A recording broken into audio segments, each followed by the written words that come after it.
In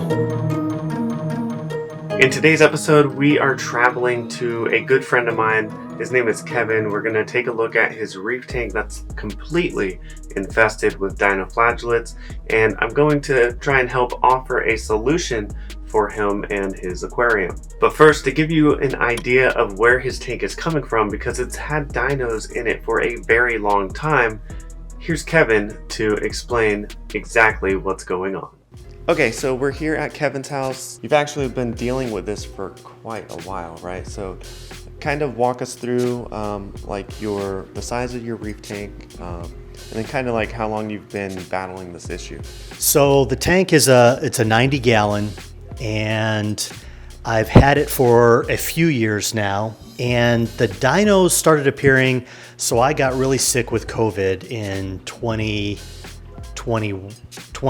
the end of 2020.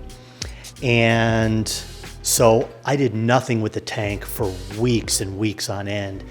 And it just kind of went out of parameters, and it was just a mess. I lost a bunch of corals. And then the dinos came out. And at that point, I've been struggling with them ever since. I went through several different blackouts, I've tried Dr. Tim's approach with the refresh and waste away, and that was last year, and nothing seemed to attack the dinos. And so thankfully I have Joey, a friend of mine, who has agreed to help me finally fight this and come up with a strategy to get rid of the dinos. Okay, so the first thing I wanted to do is identify the type of dinos that are in Kevin's tank, and to do that I'm using a small microscope that you can get off of Amazon, and I'll have a link in the description if you want to check that out.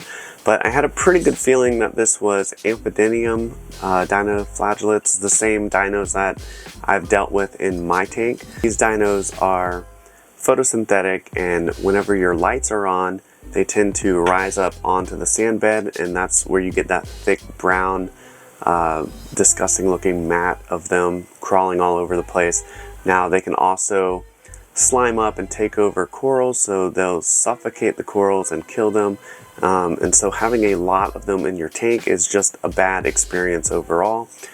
Okay, so once we figured out what type of dinos they are in the Reef Aquarium, it was time to make a plan, because there's some kind of imbalance going on in the tank, especially with Kevin having dinos for over a year and a half. It's just so many dinos in the tank that they're just populating, and there's just more and more and more. And if you notice in the microscope footage, you can see the smaller ones that are super active, and they are just populating like crazy. So the first thing that I thought to do was to get that bacteria population up and going, and to add bacterial products to the Reef Aquarium, similar to what Kevin has done in the past. However, the only difference with this plan is to add the bacteria to the tank to start seeing some growth of algae and other things on the glass. You're gonna have to let things get a little bit ugly in the tank as far as the walls of your aquarium. You're gonna have to let that thin coat of algae build up. You're gonna have to let things go just a little bit as you add these bacterias, so that way it can outcompete the dinos in the tank. The approach was to try the Dr. Tim's method again.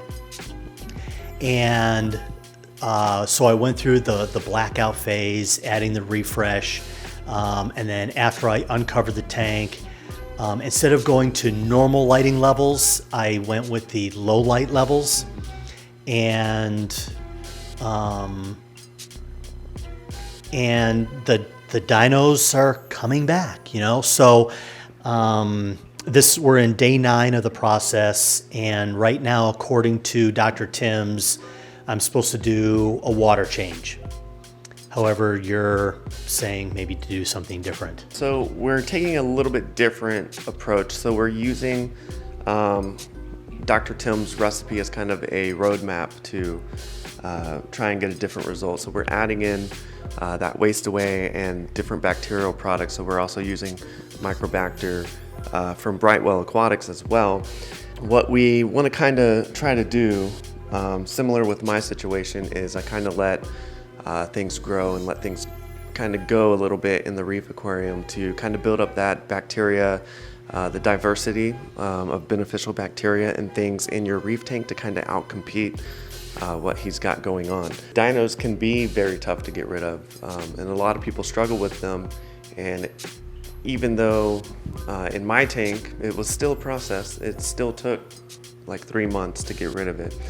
So we're still going to have a little bit of a battle here, but hopefully it's not 1.5 years this time. Yes. And then we can get rid of it quickly. Right. So yeah, so part of that process is lowering the intensity of the lights, adding microbacter and waste away, kind of get some more diversity in there. And then another thing that we're doing is we're tackling it by trying to siphon out the surface of the sand bed, try to siphon out some of those dinos through a filter sock. Now, the other thing that I recommended Kevin to do is to siphon out as many dinos as you can, but do that in sections. You don't want to go and siphon out all the other bacteria in your sand bed or on your rocks, but you want to start in sections. And so what we did was siphon out the top layer of the dinos through a filter sock and then poured that water back into the aquarium while removing some of the dinos. Now, while we're doing that, we're also adding bacteria, and we're going to do that at least the first 2 weeks and see where we're at before we do any kind of water change. So you can see what siphoning does to the sand bed. It looks like the dinos are gone, but don't worry, they'll be back before the whole process is over. Siphoning the dinos is really just weakening their numbers to give you a fighting chance whenever you're adding stuff like bacteria, or if you're adding like the neo-nitro to bring up some nitrates, or when you're adding anything to the tank, really. So next steps from here is we're going to leave the lights on a lower intensity, and we're gonna wait a few days in between here. So after a few days, we'll add some more microbacter to the tank and see how the tank responds. And then from there, we'll siphon out some of the sand bed again, and then do a partial water change. Now, dinos can be really tough to get rid of in your reef tank, especially if you have a lot of them and you've let them go for a really long time.